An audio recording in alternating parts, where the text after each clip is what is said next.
A man sees an old woman weeping by the side of the road in the rain and stops to rescue her, and later is amazed to be.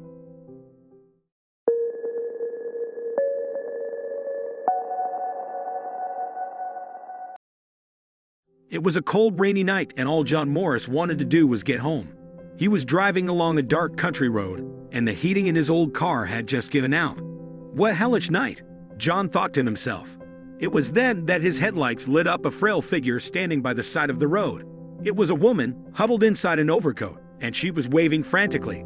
John slowed down and stooped beside her. "Oh, thank you," the woman cried. "You're an angel." John immediately got out of the car and went around to the other side to open the passenger door. "Get in out of the rain," he cried. "It's not fit for man or beast out there." But the woman backed away nervously. No, thank you," she said nervously. "My car broke down, and all I need is for you to call for a tow truck. My phone seems to be out of range out here, so if I could use yours." John shook his head regretfully. "Sorry, lady," he said. "There's no signal all along this road. The best I can do is take you along to the nearest service station, so you can use their landline." The woman looked frightened. I don't know," she whispered. "I don't think it's wise." John looked her in the eye. "Lady, my mother is about your age, and I promise you all I want to do is help you. Please let me help you." The woman, Esther, reluctantly got into John's car, nervously clutching her purse, and sat as far away from him as possible. In order to help her relax, John started telling him about his family. "I have 3 kids," he said, "Jenny, Daisy, and Beth, and they are as pretty as pictures, and smart too. And there's another one on the way. The wife and I are hoping for a boy.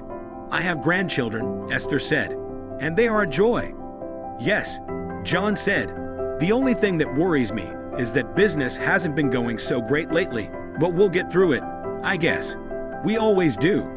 When they arrived at the service station, Esther wanted to reward John. She took out her wallet. "How much do I owe you?" she asked.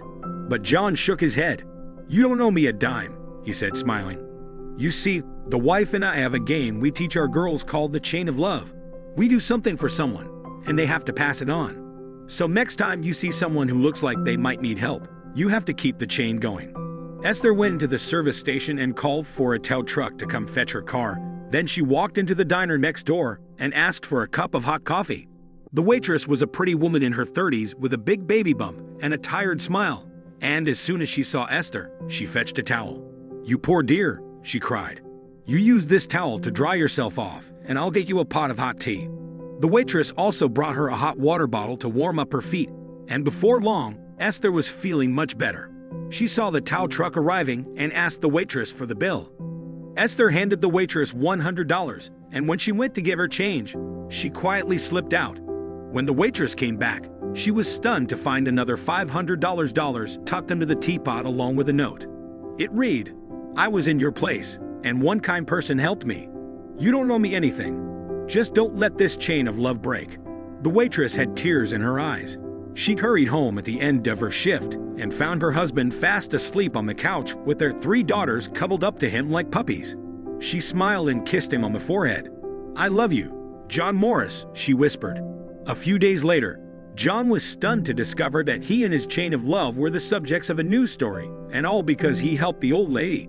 Esther happened to be a famous chef, and she started a GoFundMe page for John and his family. She pledged to double whatever the public donated, and they ended up collecting over $100,000. John Morris ended up receiving over $200,000, and Esther, the famous chef, became the new baby's godmother.